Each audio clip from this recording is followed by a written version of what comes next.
Hello दोस्तों, नमस्कार। मैं धर्मेंद्र कुमार आप सभी का मौर्य एजुकेशन 07 पर हार्दिक स्वागत करता हूं। दोस्तों, आज हम लोग पढ़ने वाले हैं क्लास 10 के अंतर्गत मानव नेत्र एवं रंगों का इंद्रधनुष। ठीक है, इसके अंतर्गत आपका जो टॉपिक है प्रिज्म। आज हम लोग अध्ययन करने वाले हैं प्रिज्म पर। आखिर प्रिज्म होता क्या है और इससे संबंधित जो एक आपका सूत्र है और उस पर आधारित एक आधे क्वेश्चन हम लोग करेंगे और इस टॉपिक को आज कंप्लीट करेंगे। तो सबसे पहले हमें ये जानना है कि आखिर प्रिज्म होता क्या है। ठीक है, तो सबसे पहले हम लोग देखें कि आखिर प्रिज्म होता क्या। आपने आमतौर पर देखा ही होगा कि मार्केट में बहुत सारे क्या होते खिलौने आते हैं, जिसमें आपने देखा होगा कि प्रिज्म बना होता है और उसके अंदर क्या होता है गुड्डा या फिर गुड़िया रखी जाती है और जो बहुत अच्छे लगते हैं। वैसे ही अगर हम देखें तो जो प्रिज्म होता है आपका कुछ इस टाइप का होगा, जैसे ये मान लीजिए 2 लाइनें, और जो प्रिज्म होगा कुछ ऐसे, ये हो गया, और इसी में आप देखोगे एक ऐसे बना होगा। और मैं क्या करूं, अगर इन दोनों लाइनों को ऐसे मिला दूं, ये वाली नहीं बल्कि मैं ऐसे अगर मिलाऊं, तो आप देखोगे क्या होगा प्रिज्म। तो प्रिज्म क्या होता है, इसमें 3 परतें होंगी क्योंकि ये 3D टाइप में होता है। जब 3 होंगी, या फिर इसी को मैं अगर ऐसे बना दूं, ये हो गया, तो आप देखोगे क्या, ये, तो इसमें देखोगे अगर मैं इन दोनों लाइनों को ऐसे मिलाऊं तो आप देखोगे ये प्रिज्म हुआ।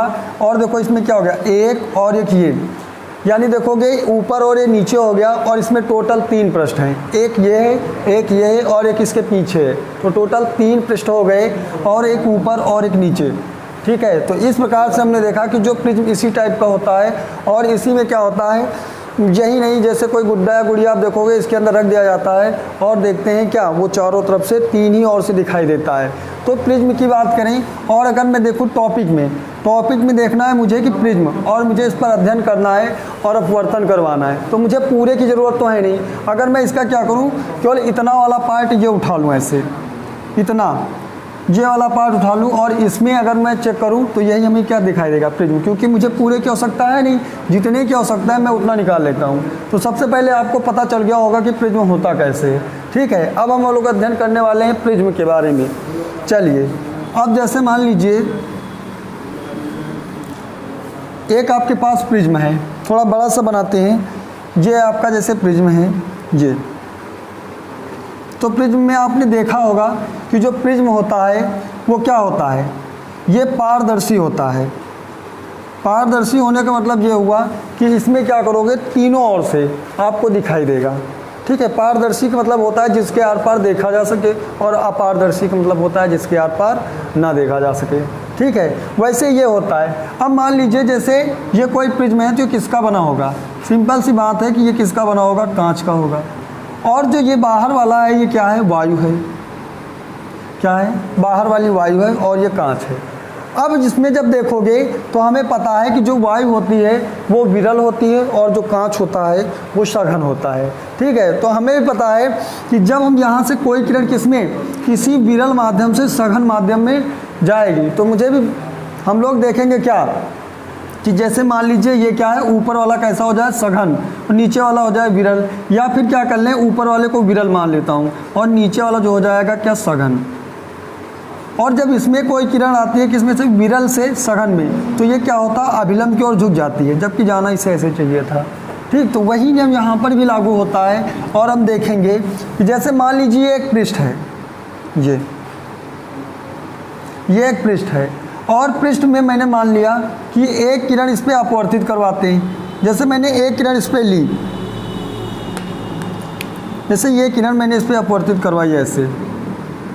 ठीक है, और मुझे पता है, आपको भी पता होगा अगर पढ़ा होगा, कि ये जैसे किरण जाती है तो अपवर्तन के नियम के अनुसार जब भी कोई किरण किसी विरल माध्यम से सघन माध्यम में जाती है तो वो क्या होता है, अभिलंब की ओर झुक जाती है। ठीक है, तो सबसे पहले इस पर 90 पे एक क्या करोगे, अभिलंब ऐसे डालेंगे। एक अभिलंब डालेंगे तो देखेंगे क्या होगा, इस किरण को जाना तो ऐसे चाहिए, ये ऐसे, लेकिन क्या होगा, अपवर्तन के नियम के अनुसार ये क्या होगा, अभिलंब की ओर ऐसे झुक जाएगी। अभिलंब की ओर क्या होगा, ये झुक जाएगी, और जैसे ही झुकेगी फिर ये कहाँ पे पहुँच जाएगी, दूसरे पृष्ठ पर। जब ये दूसरे पृष्ठ पर पहुँची, ये इसका पहला पृष्ठ था जहाँ से अपवर्तन हुआ, और ये इसका कौन सा हो गया, दूसरा पृष्ठ। जैसे ही ये पहुंची, अब हम यहाँ पे देखेंगे क्या होगा कि ये वाला आप देख रहे हो किरण कहाँ पे आ गई है, सघन माध्यम में, और सघन से देखो ये वायु है, सघन से जब ये विरल में जाएगी तो क्या होगा, कहता है अपवर्तन के नियम के अनुसार जब भी कोई प्रकाश की किरण सघन से विरल में जाती है तो वह अभिलंब से दूर हट जाती है। अगर मैं इसमें भी एक ऐसे ही अभिलंब गिराऊं, ऐसे, ये आपका जैसे अभिलंब है, और जब अभिलंब है तो देखोगे क्या होगा, इसे जाना ऐसे चाहिए था, लेकिन क्या होगा, ये अभिलंब की ओर क्या होगी, झुकेगी नहीं, बल्कि देखो ये अभिलंब है, इससे दूर चली जाएगी। ठीक है, और अगर मैं इसे थोड़ा सा पीछे बढ़ाऊं ऐसे, तो देखोगे आपस में काटती हैं। ठीक है, क्या हो रहा है कि आपस में काटती हैं। अब देखेंगे क्या, पहली बात इसमें चेक करते हैं कि जब ये अपवर्तन हुआ तो यहाँ पर अपवर्तन कोण भी होगा। भाई जब अपवर्तित किरण है तो इसमें अपवर्तन कोण भी होगा। ठीक है, अपवर्तन कोण चेक करना पड़ेगा, और उसके साथ में हमें कौन सा अपवर्तन कोण होगा, और अगर इधर गई हो तो क्या अपवर्तित किरण भी होगी, तो यानी अपवर्तन कोण भी होगा, आपतन कोण होगा और अपवर्तन कोण दोनों होगा। तो चेक करेंगे जिधर से हमारी किरण आती है इसे हम लोग कहते हैं कौन सा, आपतित किरण है तो कौन सा होगा, आपतन कोण होगा, यानी जो ये वाला कोण है ये आपका कोण हो गया कौन सा, आपतन कोण, जिसे हम लोग आई से लिखते हैं। जब ये आपतन कोण है तो यहाँ पर कोई अपवर्तन कोण भी होगा, और अभिलंब और किसके, अब जो अपवर्तन कोण है उनके बीच में जो बनता है इसे हम लोग कहते हैं आर। ये आपका हो गया कौन सा, ये आपतन कोण, और ये कौन सा हो गया, अपवर्तन कोण। वैसे इसमें देखोगे ये कोण और ये कोण हमने पढ़ा था कौन सा, शीर्षाभिमुख कोण आपस में बराबर होते हैं। अगर ये वाला आई है तो ये भी क्या होगा, आप यहाँ से बताइए, ये वाला कोण ये भी तो होगा क्या, आई ही तो होगा। जब ये आई है तो मुझे ये देखोगे, जब ये आई है तो इधर वाला क्या होगा, आर होगा, क्योंकि ये भी तो क्या है, जब ये कौन सा आपतन कोण है तो ये अपवर्तन कोण होगा ही होगा।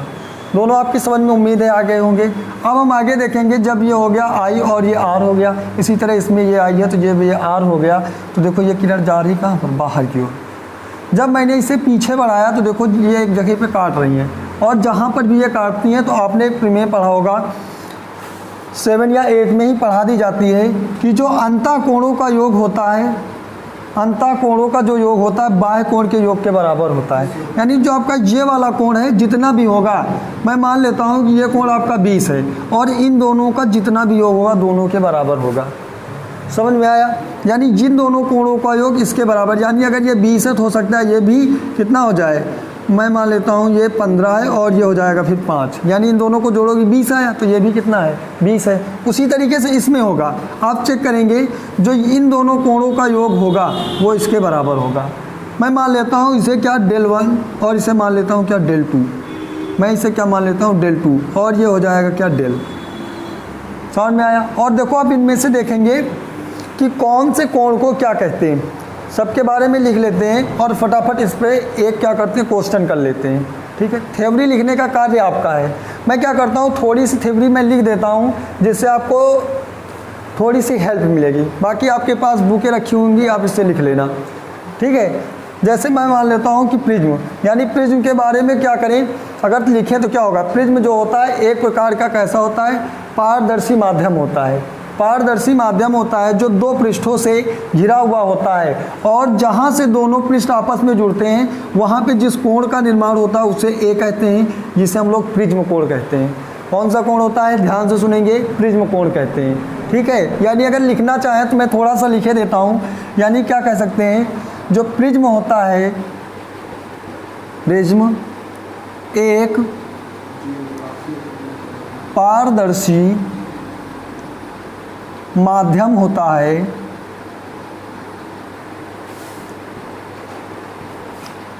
प्रिज्म एक पारदर्शी माध्यम होता है जो दो समांतर पृष्ठों पर कोण ए पर मिला हुआ होता है, जो दो समांतर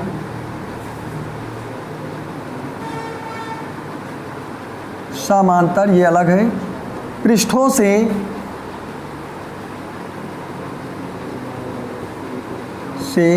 घिरा होता है और दोनों पृष्ठ, देखो एक पृष्ठ ये और एक ये पृष्ठ आपस में जहाँ पर मिलते हैं उसे हम लोग प्रिज्म कोण कहते हैं। ठीक है, तो लिख सकते हैं क्या, दोनों पृष्ठ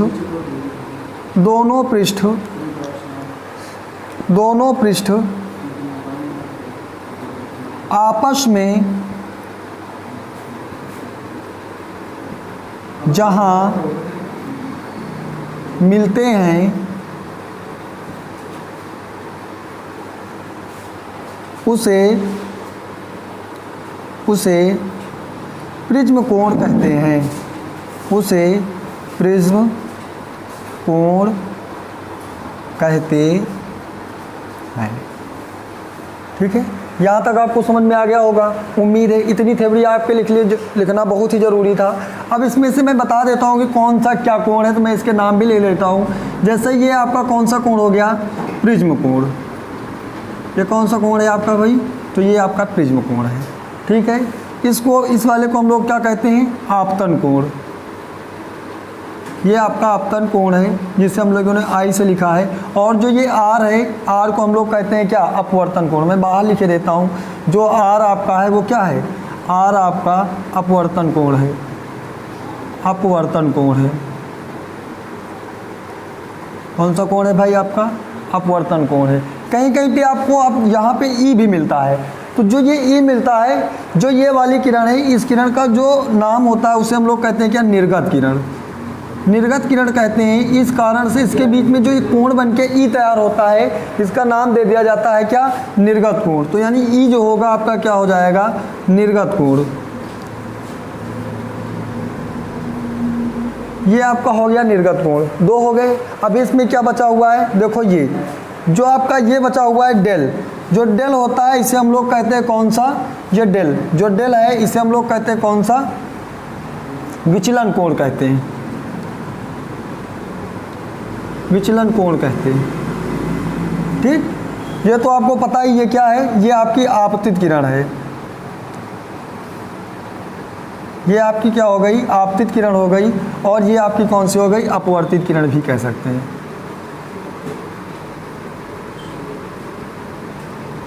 कौन सी किरण हो गई, अपवर्तित किरण। ये कोण आपको मैंने बता ही दिया, ये प्रिज्म कोण हो गया। जो डेल होता है इसे मैंने लिख दिया क्या है, विचलन कोण है। ठीक है, ये आपका विचलन कोण, ये आपतित किरण, और ये हो गई कौन सी, अपवर्तित किरण। जो ये कोण है इसे हम लोग ने क्या लिखा है, ये आपका आपतन कोण है। तो इस प्रकार से मैंने सब कुछ, जितना भी आपके इससे संबंधित जानकारी थी, सब मैंने यहाँ पे लिख दी है। अब सब लिख दिया, आप इसे क्या करेंगे, अगर आप देख रहे हैं या तो आप इसका क्या करेंगे, स्क्रीनशॉट ले लीजिए या फिर वीडियो को रोक लीजिए और अच्छे से लिख लीजिए। फिर क्या करेंगे, इस पर जो इसका एक फार्मूला है वो लिख लेते हैं। फिर इस पर एक क्या करेंगे, एक क्वेश्चन करेंगे और फटाफट इसे क्लियर करेंगे। ठीक है, तो मैं क्या करता हूँ, यहाँ पे हमारे पास स्पेस है तो मैं इसका फार्मूला भी यहीं पे लिख देता हूँ। फार्मूला होता है क्या, n बराबर साइन डेल और प्लस ए और बाई में 2, और नीचे हो जाता है क्या, साइन, और ये होता है a/2। ये होता है आपका फार्मूला इसमें। अब जहाँ पे जो आपका n है, मैं यहाँ पे लिख देता हूँ n जो है, n क्या है, n आपका अपवर्तनांक है। अपवर्तनांक,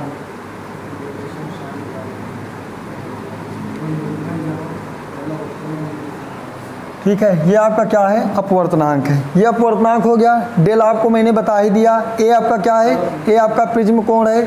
यहाँ पर ये आपका प्रिज्म कोण है। अब क्या होगा, इससे संबंधित कुछ क्वेश्चन पूछे जाते हैं और लगातार आए हुए हैं, तो हम क्या करते हैं कि इस पर एक क्वेश्चन कर लिया जाए। जब क्वेश्चन कर लेंगे तो ये अपने आप ही पूरा का पूरा क्लियर हो जाएगा। लेकिन आपको करना क्या, इससे पहले आप इसका एक स्क्रीनशॉट लेंगे। अगर आपने स्क्रीनशॉट नहीं लिया तो वीडियो को रोकिए और फटाफट आप इसे बना लीजिए और ये थ्योरी लिख लीजिए। ज़्यादा थ्योरी आपको चाहिए तो आप फटाफट बुक को खोलिएगा और लिख लीजिएगा। लेकिन जो इम्पोर्टेंट आपके लिए है वो यही है। इम्पोर्टेंट में मैं आपको बता दूं, पहली बात तो आपको ये ध्यान देनी है कि जो आपका n है ये फार्मूला इम्पोर्टेंट है। n बराबर क्या होता है, साइन डेल प्लस a/2 और अपार में होता है साइन a/2। ठीक है, ये फार्मूला आपके लिए इम्पोर्टेंट है। और फटाफट आप स्क्रीनशॉट लीजिए और हम लोग आगे बढ़ते हैं और इस पर एक क्वेश्चन कर लेते हैं। क्या करेंगे, इस पर एक क्वेश्चन करते हैं फिर आगे बढ़ते हैं। ठीक है, चलिए क्वेश्चन कर लेते हैं फटाफट।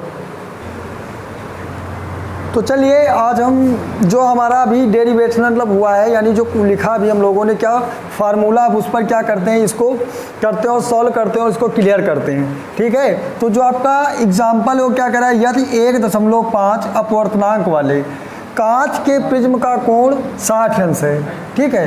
फिर कह रहा है तो प्रिज्म कोण के अल्पतम विचलन कोण का मान क्या होगा, और साइन 49 बराबर दिया हुआ है क्या 0.75। अब इसे सॉल्व कैसे करना है हम देखेंगे इसमें फटाफट। सबसे पहले क्या दिया हुआ है, कह रहा है 1.5 अपवर्तनांक, यानी अपवर्तनांक की बात कर रहा है तो जो अपवर्तनांक आपका होता है n होता है वो आपका दिया है 1.5, ठीक। आगे बढ़ेंगे, कह रहा अपवर्तनांक वाले कांच के प्रिज्म का कोण जो है वो 60 है। प्रिज्म कोण मैंने बताया था वो क्या होता है a, और a का मान आपको कितना दिया गया है 60 अंश दिया गया है, ठीक है। दो चीज़ें दी गई तो कह रहा है प्रिज्म के अल्पतम विचलन कोण बताइए। विचलन कोण मैंने आपको बताया था ना कि विचलन कोण आपका डेल होता है और डेल ही हमें पता करना है। तो मुझे पता है कि जो आपका अपवर्तनांक का फार्मूला होता है वो कौन सा होता है, n बराबर साइन क्या होता है डेल और प्लस a और बाई 2, और नीचे जो होता है क्या साइन a बाई 2। अभी हम लोगों ने डेरिवेट किया इसे, मतलब लिखा है। तो इसमें देखोगे मुझे दिया क्या क्या, बस वैल्यू रखनी है और फटाफट सॉल्व कर लेना है बस। अब देखेंगे वैल्यू रखेंगे तो क्या हो जाएगा, ये तो साइन ही रहेगा। साइन देखो डेल का मान मुझे नहीं पता है तो वैसे ही पड़ा रहेगा। ए का मान मुझे पता है, ए का मान कितना है 60 है, मैं 60 रखूँगा और नीचे क्या करूँगा 2। यहाँ पे आएंगे और नीचे देखेंगे क्या साइन, और देखो ए की वैल्यू रखेंगे। यहाँ पे देखो ए है ना, ए की वैल्यू कितनी दी गई 60, तो यहाँ रखेंगे क्या 60 और नीचे लिखेंगे क्या 2। क्लियर है, यहाँ तक कोई समस्या है। साइन है तो साइन डेल, फिर उसके बाद देखो ए की वैल्यू कितनी है 60, फिर बाई साइन, फिर ए की वैल्यू देखोगे 60 है, 60 रख दी, ठीक, कोई दिक्कत नहीं होनी चाहिए यहाँ तक। फिर आगे बढ़ेंगे, देखो n का भी मान आपको दिया है तो अब n का मान रखोगे 1.5 और ये बराबर में हो जाएगा क्या ये साइन, और हो जाएगा डेल और प्लस a बाई 2, नीचे हो जाएगा क्या आपका साइन, और a की वैल्यू में a की वैल्यू वहाँ पे हम लोगों ने रखी ली थी तो मैं 60 कर देता हूँ। ये देखो हो जाएगा कितना 60, देखो यहीं पे काट लेते हैं, ये कटेगा कितना बचेगा 30, और यहाँ पे हो जाएगा कितना साइन 30। फिर आगे सॉल्व करोगे तो ये क्या हो जाएगा, ऊपर तो साइन ही रहेगा, ठीक है, और ये आपका रहेगा क्या डेल और प्लस 60 बाई नीचे हो जाएगा 2। और यहाँ पे देखेंगे क्या साइन 30 की वैल्यू रखेंगे, और साइन 30 की वैल्यू जो होती है वो आपकी होती है कितनी 1/2 साइन 30 की वैल्यू, ठीक है, यानी साइन 30 इक्वल टू हो जाएगा कितना, यानी यहाँ पे जो लिखा हुआ है मैं साइन 30 की अगर वैल्यू रख दूँ तो ये हो जाएगा कितना 1/2 हो जाएगा। क्लियर है यहाँ तक। अब आगे बढ़ते हैं और देखेंगे, देखो यहाँ पे क्या 1.5 है और ये देखो इसके साथ गुणे में है, सॉरी भाग में इधर आएगा तो काय में हो जाएगा गुणे में, तो यानी ये हो जाएगा कितना 1.5 मल्टीप्लाई 1/2, और इधर आपका बचेगा क्या साइन, और क्या हो जाएगा डेल और प्लस में a, और नीचे हो जाएगा 2। यहाँ तक कोई समस्या नहीं होनी चाहिए, फटाफट आपकी समझ में आ गया होगा। जैसे ही आप इसे काटोगे इसके साथ ये तुरंत आपका आ जाएगा 0.75, ठीक है। फिर आगे हम बढ़ते हैं और इधर हो जाएगा क्या साइन, और ये हो जाएगा डेल प्लस a, और नीचे बाई में हो जाएगा 2। यहाँ तक क्लियर है। और देखो इसकी वैल्यू मुझे यहाँ पे दी गई थी, इसकी वैल्यू देखो यहाँ पे दी गई है, यानी जहाँ पे ये लिखा हुआ है मैं चाहूँ तो यहाँ पे साइन 49 लिखा जा सकता है, यानी मैं यहाँ पे वैल्यू पुट करवाऊँगा तो हो जाएगा कितना साइन 49, और इधर हो जाएगा क्या साइन, और ये डेल प्लस a और बाई में हो जाएगा 2, दोनों तरफ साइन है तो काम ख़त्म। यहाँ पे हो जाएगा कितना 49 इक्वल टू हो जाएगा डेल प्लस a और नीचे बाई में 2। a की वैल्यू मैंने रखी थी ना, कोई बात नहीं यहीं पे कर लेना। अब देखोगे यहाँ पे 2 इधर कितने भाग में इधर आएगा तो गुणे में, जब गुणे में आएगा तो ये हो जाएगा कितना, देखिए चेक करिए, जब ये आएगा तो हो जाएगा कितना 49 और मल्टीप्लाई 2, और ये हो जाएगा कितना डेल प्लस a, ठीक है। आप यहाँ तक नोट कर लीजिए क्योंकि हमारे पास स्पेस कम है तो मैं थोड़ा सा इरेज कर देता हूँ और क्वेश्चन को कर लेते हैं, यानी मैं थोड़ा सा इरेज करता हूँ इस वाले पार्ट को, ठीक है। जैसे ही देखोगे ये इसके साथ मल्टीप्लाई करेगा तो ये हो जाएगा कितना 9 दूनी 18 होगा, और कैरी 1 आएगा, ये दोनों हो जाएगा कितना 4 दूनी 8 1 9, यानी 98 आया, और उधर हो जाएगा डेल, और देखो a की वैल्यू क्या है 60 थी, मैं यहाँ पे 60 रख दूँगा, ठीक है। जैसे ही 60 यहाँ पे रखो, इधर प्लस में इधर भेजोगे तो माइनस में हो जाएगा, यानी डेल बराबर आपका हो जाएगा 98 और माइनस का 60 हो जाएगा। अब जब जैसे इसमें से 60 को घटाओगे ये बचेगा कितना आपका, डेल बराबर आपका हो जाएगा सीधे कितने, ये आपका हो जाएगा कितना 38, 8 हो जाएगा। यही आपका क्या है, डेल यानी न्यूनतम विचलन कोण है। यही मुझे इसमें क्या करना था, फाइंड करना था। उम्मीद है आपको ये समझ में आया होगा। ठीक है, अगर नहीं समझ में आया है तो आप क्या करिए, वीडियो को रिवाइज करिए और फिर से देखिए और इस क्वेश्चन को क्लियर करिए। बार बार ये क्वेश्चन पूछे गए हैं, लगातार आए हैं, तो आपको क्या करना है, इस क्वेश्चन को एक बार नहीं समझ में आया दोबारा फिर से देखिए और क्वेश्चन को अच्छे से करिए। उसके साथ में आपका फार्मूला भी आपका जो है वो क्लियर हो जाएगा। ठीक है, पीछे रह गया फार्मूला, आप उसे भी क्लियर करिए और क्वेश्चन को करिए। नेक्स्ट क्लास में क्या होगा, मैं इससे संबंधित एक और एग्जाम्पल करवाऊँगा जिससे आपका एकदम क्लियर ही हो जाए। ठीक है, तो आज की इस क्लास को यहीं तक रखते हैं और मिलते हैं फिर नेक्स्ट क्लास में। लेकिन अगर आपने हमारे चैनल को सब्सक्राइब नहीं किया तो सब्सक्राइब कर लें और लाइक पे और दबा दें। ठीक है, तब तक के लिए वंदे मातरम, जय हिंद, नमस्कार।